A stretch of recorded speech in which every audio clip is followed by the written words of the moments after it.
Dizem que uma imagem vale mais que 1000 palavras, mas às vezes o contexto por trás daquela foto torna a história que ela conta muito mais assustadora do que a própria imagem sugere. Número 10. Theodore Hall, com apenas 18 anos, foi contratado como o cientista mais jovem do Projeto Manhattan. O crachá de identificação exibe o número de segurança exclusivo de Hall, K-19. Isso lhe deu acesso a uma das instalações mais secretas do mundo, e ele usou isso para repassar informações para a União Soviética como o mais jovem espião atômico. Hall cresceu em Nova York, filho de um judeu que imigrou para a América fugindo da Rússia Imperial. Ele mostrou inteligência avançada desde jovem, em parte graças à orientação do irmão, 11 anos mais velho. Hall pulou várias séries na escola e se formou no ensino médio com apenas 14 anos. Aos 16 anos, ele começou a estudar física na Universidade de Harvard, formando-se 2 anos depois. Um de seus professores em Harvard o recomendou para o Projeto Manhattan e ele foi contratado em 1944. O principal foco de Hall era calcular a massa crítica do urânio usado em uma das armas que seriam lançadas sobre o Japão. Hall logo se destacou no novo trabalho e foi nomeado chefe da equipe dessa parte crucial do projeto. Apesar da grande pressão sobre ele enquanto ainda era adolescente, Hall aparentemente não demonstrava nenhum sinal externo de problemas. Mas muita coisa passava por sua mente. No verão de 1944, já era bem conhecido entre os cientistas de Los Alamos que o principal objetivo da arma não tinha nada a ver com as potências do eixo. Ficou claro que a Alemanha não conseguiria construir uma arma nuclear. Em vez disso, os oficiais do exército estavam muito mais preocupados com a URSS, que ainda era aliada dos Estados Unidos naquela época. Muitos cientistas do Projeto Manhattan temiam o impacto das armas nucleares no equilíbrio global de poder. Era uma coisa construir uma arma para se preparar contra um ataque semelhante vindo da Alemanha. Mas se os Estados Unidos fossem o único país com uma arma nuclear, não fazia sentido. Muitos escreveram ao presidente pedindo que não lançasse as armas sobre o Japão, mas não se sabe se Truman recebeu a petição. Hall estava entre os cientistas preocupados com os Estados Unidos, sendo o único país com armas nucleares. Se só um país tivesse esse dispositivo destrutivo, ninguém poderia impedir que caísse no mesmo tipo de regime autoritário que era derrotado na Europa. Na opinião de Hall, compartilhar os esquemas das armas nucleares com a URSS era a única maneira de garantir um equilíbrio de poder e a paz através da destruição mútua assegurada. Em outubro de 1944, Hall voltou para casa em Nova York, oficialmente para uma comemoração de aniversário. Durante a visita, ele foi à sede de uma empresa soviética e recebeu o nome de um agente da NKVD para repassar informações.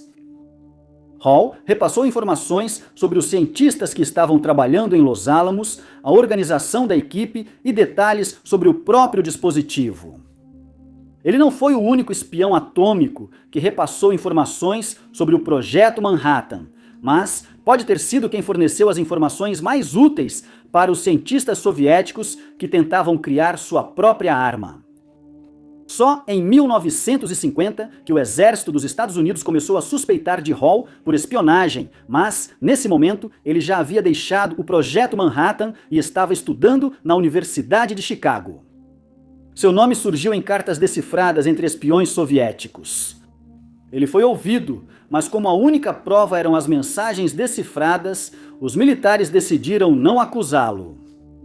Ele se tornou um biofísico e viveu até 1999, quando faleceu aos 74 anos de idade. Número 9. À primeira vista, uma foto antiga de pilhas de paralelepípedos em uma rua movimentada pode parecer uma imagem de uma obra, mas olhando mais de perto, percebe-se que as rodas posicionadas na frente das pedras não estão presas a carroças. Elas servem de base para canhões apontados por pequenas aberturas nas pilhas de pedras. Essa foi uma das muitas barricadas construídas pelas ruas de Paris nos meses de primavera de 1871, depois que um governo revolucionário assumiu o controle da cidade. A Comuna de Paris foi formada após a Guerra Franco-Prussiana. O exército de Napoleão III foi derrotado pela Confederação da Alemanha do Norte. A Guarda Nacional Francesa assumiu o controle de Paris nos últimos meses da guerra e tentou resistir, mas acabou tendo que se render. Eles puderam manter as armas durante o acordo de paz entre os governos nacionais. No final de janeiro de 1871, a guerra havia terminado, mas seu impacto ainda era sentido em Paris. Os cidadãos haviam resistido a um cerco prolongado. Muitos empenharam objetos domésticos para se manter e lutaram para sobreviver. Enquanto isso, a Guarda Nacional em Paris ganhou poder político. Quando o Exército Nacional tentou retirar os canhões de Paris, em 18 de março, iniciou uma revolução. A Guarda Nacional reagiu contra o exército, que acabou recuando de Paris. O governo francês foi para Versalhes e o povo de Paris iniciou seu próprio governo. A Comuna de Paris ainda é um período controverso e divisivo na França até hoje.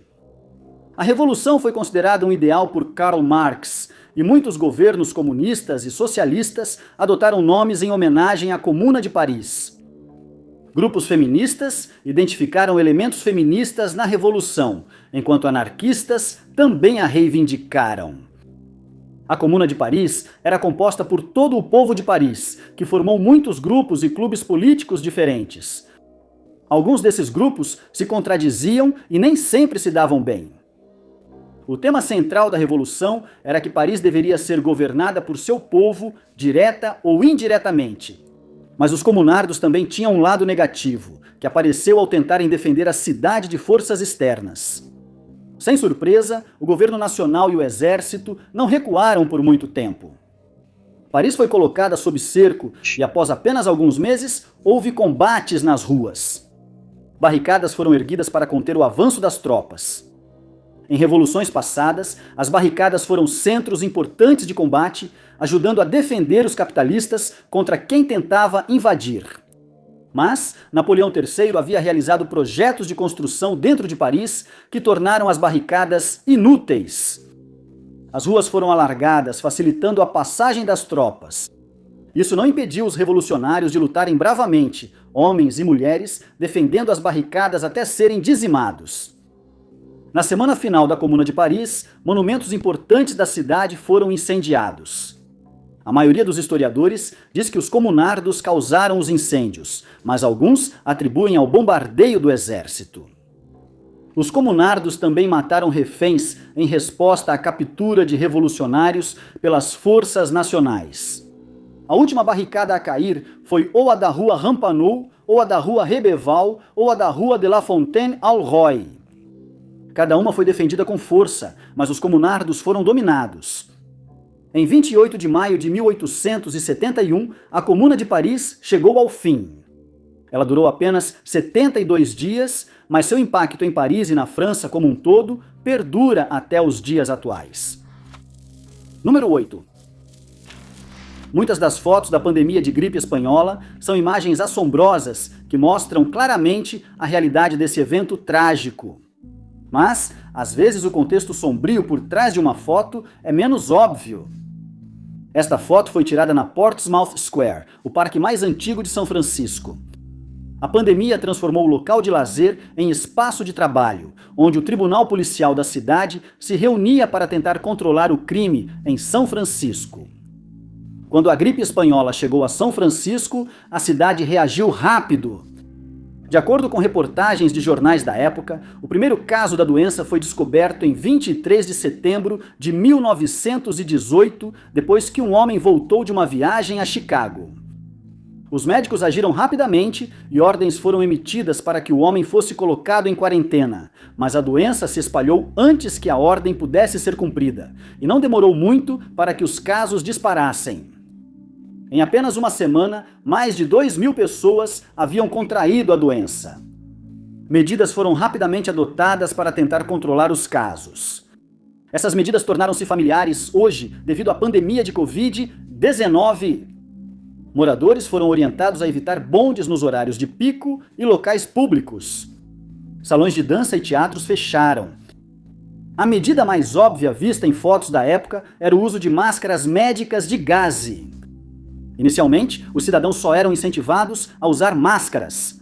Logo, o uso de máscaras se tornou obrigatório e por cerca de um mês, a maioria dos cidadãos as utilizou diariamente. Assim como nos tempos modernos, evitar aglomerações era considerado importante. Isso era ainda mais comum em ambientes fechados, onde as pessoas ficavam próximas. Na era moderna, isso geralmente significava trabalhar de casa e se reunir em espaços online. Em 1918, essa não era uma opção. O Tribunal de Polícia era um desses lugares que precisava continuar funcionando, mesmo quando o resto da cidade estava fechado. Além dos crimes comuns, o uso obrigatório de máscaras era mais uma lei para a polícia fiscalizar.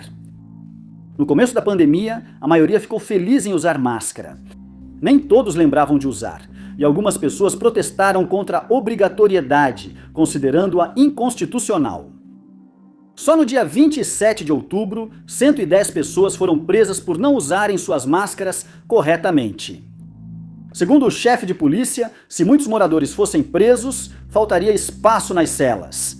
A maioria dos infratores foi multada em $5. Alguns, até reincidentes, receberam penas de prisão curtas.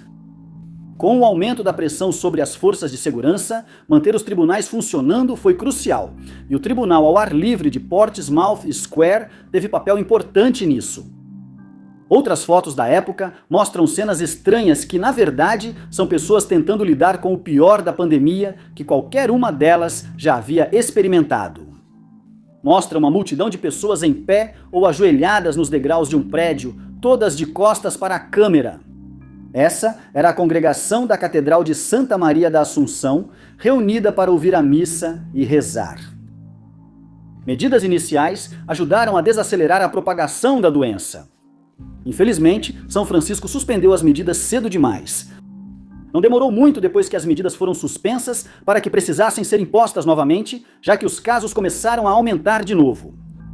Ao final da pandemia, cerca de 45 mil pessoas em São Francisco contraíram a doença e mais de 3 mil perderam suas vidas. Isso tornou a cidade uma das mais afetadas do país. Número 7. Nos primeiros anos do século XX, o equilíbrio de poder na Europa estava se tornando cada vez mais precário. O continente estava em relativa paz desde o fim das guerras napoleônicas, um século antes. Com o crescimento dos impérios, as nações europeias passaram a competir entre si mundialmente. Pactos defensivos buscavam manter a paz, mas permitiam que um conflito entre dois países rapidamente envolvesse todo o continente. Com as tensões crescendo, dois primos se reuniram para negociar a paz entre suas nações. O czar Nicolau II da Rússia e o Kaiser Guilherme II da Alemanha acabariam em lados opostos na Primeira Guerra Mundial. Porém, décadas antes da guerra, eles eram bons amigos. Nicolau era casado com a prima de primeiro grau de Guilherme. Embora fossem parentes distantes, chamavam-se de primos e usavam os apelidos Willy e Nick. Apesar da relação próxima, não existia pacto de defesa entre eles. Em 1905, ambos os monarcas se reuniram para tentar mudar isso. No dia 24 de julho, os dois se encontraram no convés do navio alemão Berlim, na costa da Finlândia. Wilhelm levou Nicolau para inspecionar o navio e posou para fotos com marinheiros. Mas a parte mais importante do encontro foi a assinatura de um documento que ficaria conhecido como o Tratado de Björkö. O tratado era um pacto defensivo. Se qualquer uma das duas nações fosse atacada na Europa, a outra viria em sua ajuda. Foi Guilherme quem insistiu na inserção das palavras "na Europa". Isso queria dizer que, se uma das nações fosse atacada na África ou Ásia, a outra não precisaria defendê-la. A inclusão fez o Kaiser discordar de seu governo, que buscava apoio da Rússia contra a Grã-Bretanha na Ásia e contra a França na África. Mas o Kaiser achava que isso só os levaria a uma guerra desnecessária. Os monarcas não tiveram apoio de seus governos para o tratado, que nunca foi ratificado. Mas isso não impediu novos encontros no futuro. 2 anos depois, eles se encontraram em uma cidade da costa báltica alemã, em um encontro amplamente divulgado e fotografado pela imprensa. Eles foram fotografados usando os uniformes do exército um do outro como gesto diplomático. O czar usava o uniforme de um coronel dos dragões prussianos, enquanto o Kaiser vestia o uniforme de coronel cossaco. Desta vez, não houve assinatura oficial de tratado, embora tenham jurado amizade eterna. Quem presenciou os acontecimentos daquele dia nunca imaginaria que, anos depois, os dois homens estariam em lados opostos de uma guerra. 2 anos depois, em 1909, houve outro encontro entre os dois monarcas e a família imperial russa, e esse foi muito menos divulgado, mas mais imagens foram registradas mostrando o Kaiser com Nicolau e seus filhos. Na véspera da Primeira Guerra Mundial, Nicolau e Guilherme trocaram telegramas na tentativa de impedir o início dos combates entre suas duas nações. Nenhum pacto defensivo existia entre eles, mas a Rússia tinha um tratado com a França e há muito era protetora da Sérvia. A Alemanha, que tinha tratados com a Áustria-Hungria, preparava-se para entrar em guerra para defender seu aliado. Apesar de ambos os monarcas tentarem impedir o conflito, as tropas foram mobilizadas e dias após o último telegrama deles, a Alemanha declarou guerra à Rússia. Número 6. Em 1931, um dos gangsters mais notórios da história dos Estados Unidos foi a julgamento. Não foi por nenhum dos crimes violentos pelos quais ele era conhecido, nem por contrabandear álcool na lei seca. Foi por sonegação de impostos. As fotos do julgamento de Al Capone se tornaram imagens icônicas desse período da história americana, mas uma delas pareceria quase cômica, sem o contexto por trás da imagem. Em 1931, Capone já era conhecido como um dos homens mais perigosos de Chicago. 6 anos antes, ele foi promovido a chefe da máfia Colosimo depois que John Torrillo se aposentou. O principal negócio da gangue era a fabricação e distribuição de cerveja e bebidas alcoólicas numa época em que a venda de ambos era ilegal. Era um negócio lucrativo com muita concorrência. Capone enfrentava a concorrência com extrema violência. Ele não agia sozinho nesses atos horríveis, mas a brutalidade de Capone e seus homens o destacava dos demais. Capone participava de jogos de azar ilegais e já foi apontado como dono de pelo menos uma casa de apostas. Mas mesmo que os crimes de Capone fossem geralmente conhecidos, colocá-lo atrás das grades por eles era uma tarefa difícil. Testemunhas desapareciam misteriosamente ou perdiam a vida. Aqueles que conseguiam sobreviver de repente não conseguiam se lembrar dos detalhes. As evidências se perderam, impossibilitando a promotoria de apresentar o caso. O governo buscava qualquer forma de tirar esse criminoso perigoso das ruas. Em 1929, a Unidade Especial de Inteligência do Tesouro dos Estados Unidos iniciou uma investigação sobre os ganhos de Capone. Capone levava uma vida luxuosa, gastando centenas de dólares em lenços, o que hoje equivaleria a milhares. Talvez não conseguissem provar que ele obteve o dinheiro ilegalmente, mas podiam provar que não pagou impostos. O julgamento de Capone, em 1931, consistiu em grande parte na promotoria tentando provar que Capone havia ganho o que possuía, o que envolveu ex-caixas de suas casas de jogos e funcionários de bancos testemunhando contra ele. A defesa baseou-se principalmente no argumento de que Capone era um mau apostador e perdia todo o seu dinheiro nas corridas de cavalos. Se o julgamento fosse anônimo, provavelmente não chamaria atenção. Mas o nome Al Capone fez com que jornalistas e fotógrafos se interessassem pelo caso. Diversas fotos foram tiradas no julgamento. O próprio Capone não parecia ter nenhum problema em ser fotografado, virando-se para as câmeras e até sorrindo. Alguns de seus associados não estavam tão entusiasmados. Uma das fotos mais icônicas do julgamento é a dos bancos do público. Há fileiras de homens sentados escondendo o rosto da câmera. Eram mafiosos que vieram apoiar Capone, mas não queriam deixar evidências de sua associação. As fotos do julgamento mostram o contraste entre os gangsters conhecidos como Capone, que parecia achar que era imune à acusação, e o submundo sombrio, onde a maioria dos criminosos tentava ficar longe dos holofotes. Após uma troca de júri de última hora, Capone foi considerado culpado em apenas 6 das 23 acusações feitas contra ele. E isso foi suficiente para lhe dar uma sentença de 11 anos de prisão, sendo libertado após apenas 8 anos por motivos de saúde. Número 5. Em maio de 1945, um fotógrafo tirou uma série de fotos mostrando tropas dos Estados Unidos examinando obras de arte de valor inestimável que haviam sido reunidas e armazenadas de forma nada cerimoniosa. As imagens podem parecer o começo de uma exposição de arte, mas registram só a ponta do iceberg de um dos maiores crimes contra a arte da história. Os homens nas fotos eram da 101ª Divisão Aerotransportada. Após o dia D, a divisão avançou até a Baviera, na fronteira entre a Alemanha e a Áustria. Aqui eles acharam, escondidos em uma caverna na montanha perto de Königssee, os restos de uma coleção de arte reunida por um dos mais altos oficiais do governo alemão. Hermann Göring foi o segundo homem mais poderoso da Alemanha durante a Segunda Guerra Mundial. Um dos primeiros atos de Hermann Göring no poder foi criar a polícia secreta responsável por atrocidades contra opositores políticos. Depois comandaria a Força Aérea Alemã. No fim da guerra, Hermann Göring foi condenado por crimes de guerra e contra a humanidade nos julgamentos de Nuremberg.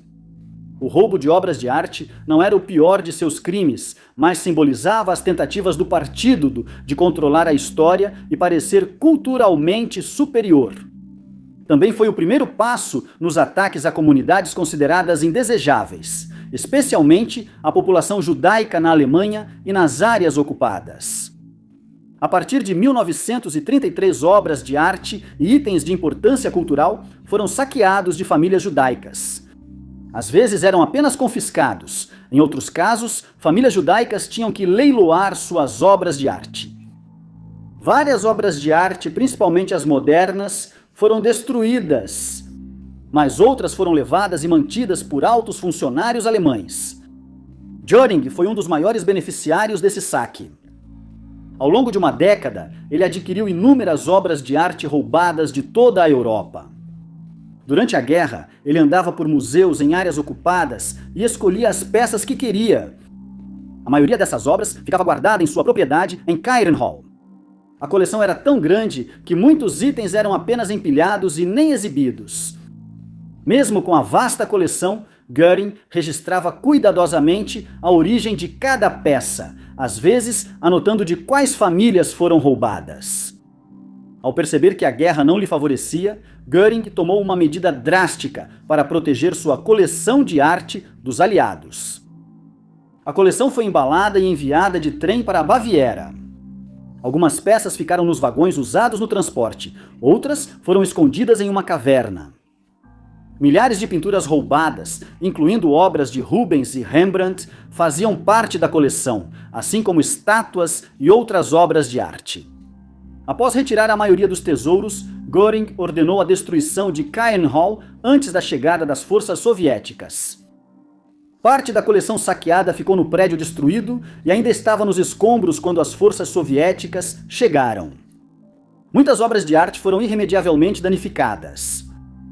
Com a localização do achado na Baviera, iniciou-se a devolução das obras de arte aos legítimos donos.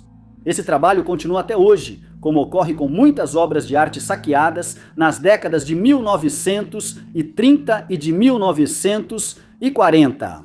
Em alguns casos, encontrar o verdadeiro dono de uma obra é difícil, especialmente com tantas famílias dizimadas na guerra. Número 4. Os bombeiros descreveram as cenas no Kuwait em 1991 como algo parecido com o Inferno de Dante, e as fotografias da época confirmam essa avaliação. Colunas de fumaça preta subiam ao ar, bloqueando tanto o sol que a temperatura no Kuwait era visivelmente mais baixa do que nas áreas ao redor. Chamas alaranjadas eram as únicas luzes na escuridão. Mesmo onde não havia incêndios, o óleo fazia os trabalhadores parecerem vítimas de filmes de terror. Os incêndios de petróleo no Kuwait foram um dos maiores desastres ecológicos da história.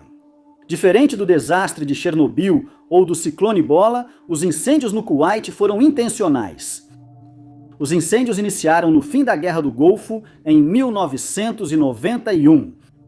Meses antes, as forças armadas iraquianas haviam invadido o Kuwait e ocupado o país por 2 dias. A invasão foi prontamente condenada e uma aliança militar liderada pelos Estados Unidos foi enviada para combatê-la.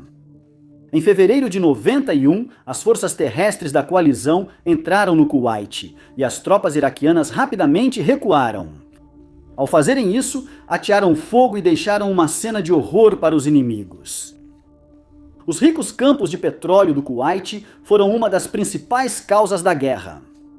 Agora, os campos que trouxeram tanta riqueza à nação estavam em chamas. Mais de 600 poços de petróleo foram incendiados e vários outros destampados, liberando petróleo no meio ambiente.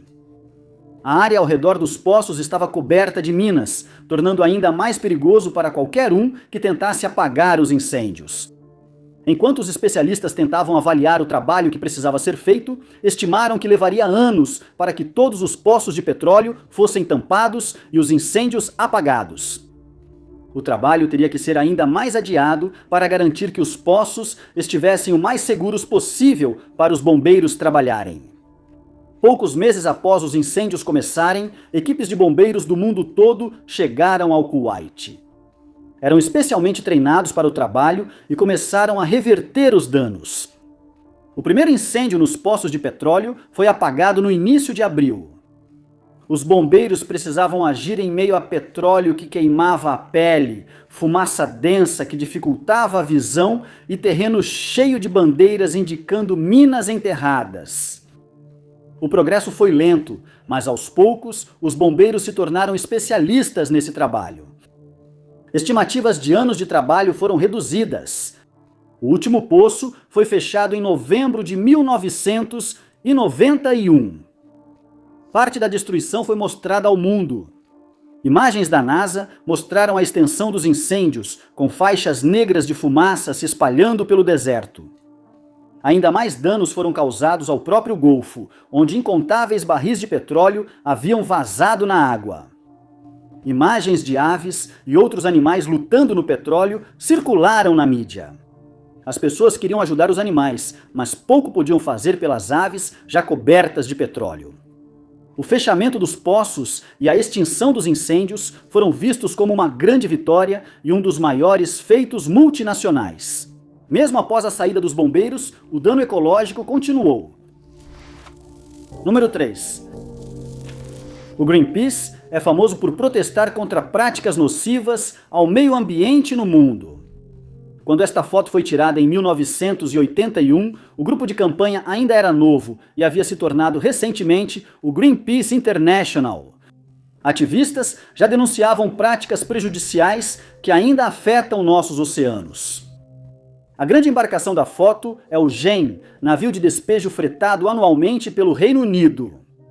Desde os anos 40, o Reino Unido e outros países nucleares ao redor do mundo vêm despejando barris de lixo nuclear no oceano.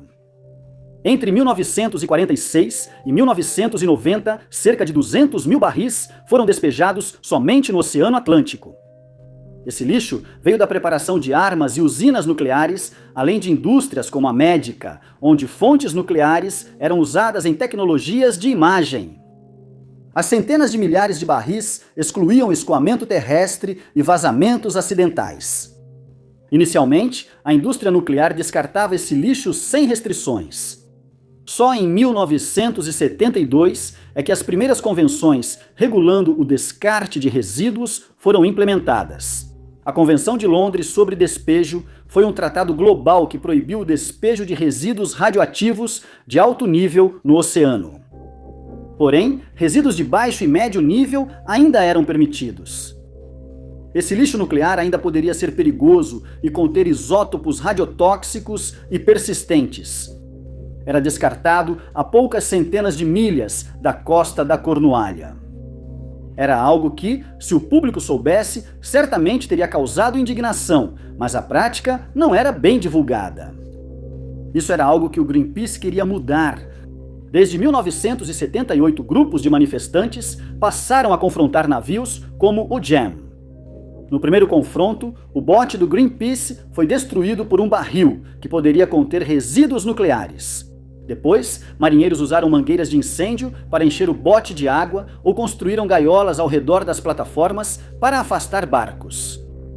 O Greenpeace enfrentou cada desafio. O confronto chamou a atenção do público para o despejo, mas o trabalho mais eficaz não recebeu tanta publicidade. Os marinheiros do GEM e de outros navios de despejo poderiam alegar que cumpriam a lei. Só após esforço contínuo para alterar a Convenção de Londres sobre despejo, foi proibida a disposição de resíduos nucleares nos oceanos. Em 1983, as partes da Convenção de Londres sobre despejo pediram moratória ao despejo de resíduos radioativos e convocaram um painel de especialistas para avaliar medidas. Ficou claro que resíduos nucleares de baixo nível também podem prejudicar o meio ambiente. Mas só em 1993 é que o processo foi realmente proibido. Número 2. Esta foto de uma embarcação nas águas geladas da costa da Groenlândia é uma das últimas imagens tiradas antes do desastre atingir a expedição da qual ela fazia parte. Tirada em 1909, a foto foi feita 3 anos antes de seu capitão e o engenheiro voltarem para casa. O navio pertencia ao explorador do Ártico Einar Mikkelsen. Mikkelsen era fascinado por navegação e exploração polar desde jovem. Ele já tinha uma expedição bem-sucedida ao Polo Norte em seu currículo, quando partiu a bordo do navio Alabama em 1909. Essa expedição tinha um objetivo muito mais sério. Quase 20 anos antes, o explorador americano Robert Peary disse ter alcançado o ponto mais ao norte do globo. Ele afirmou que havia um canal apelidado de Canal Peary, que separava o nordeste da Groenlândia do restante da ilha. Em 1906, Ludvig Mylius Erichsen partiu para liderar uma expedição que iria mapear as linhas costeiras da Groenlândia e determinar a verdadeira natureza da ilha. Durante a expedição, a equipe principal composta por Erichsen e mais 2 membros desapareceu. O objetivo de Mikkelsen em 1909 era encontrar esses documentos e descobrir qual destino havia recaído sobre os exploradores anteriores. A expedição iniciou com 7 pessoas, incluindo Mikkelsen. Durante a parada na Islândia, um membro precisou ser substituído. Eivor Iverson juntou-se à expedição tão em cima da hora que não pôde se despedir dos entes queridos. A tripulação do Alabama chegou à ilha Shannon, no extremo norte da Groenlândia, antes que o navio ficasse preso no gelo. Isso não foi totalmente inesperado. Após um longo inverno, Mikkelsen estava ansioso para avançar mais para o interior em busca de um marco de pedras que ele acreditava conter os documentos. Inicialmente, a equipe era composta por 5 homens, com 2 permanecendo no Alabama.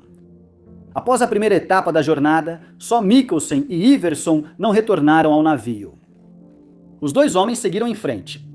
Em maio, encontraram o marco de pedras com as últimas mensagens da expedição de Erichsen. Ficou imediatamente claro qual era o problema. Erichsen estava confiando em mapas feitos por Robert Peary, que estavam completamente incorretos. O mais importante é que o canal de Peary não existia. Com as informações recuperadas, Mikkelsen e Iverson voltaram ao Alabama. A jornada foi difícil e eles deixaram quase tudo para trás ao tentar voltar. Mas, ao retornarem, viram que o navio fora destruído pelo gelo e o restante da tripulação já havia partido. Depois, souberam que a tripulação foi resgatada por outro navio, deixando apenas o capitão e o engenheiro para trás. Mikkelsen estava preparado para isso. Na verdade, ele havia deixado uma mensagem com o restante da tripulação, dizendo que, se eles não conseguissem voltar, não era para se preocuparem. Ele presumiu que eles conseguiriam pegar carona em um navio que passasse. Enquanto construíam um abrigo com os restos do Alabama, os 2 homens acreditavam que o resgate chegaria logo. Foram 2 invernos até que algum navio passasse por ali.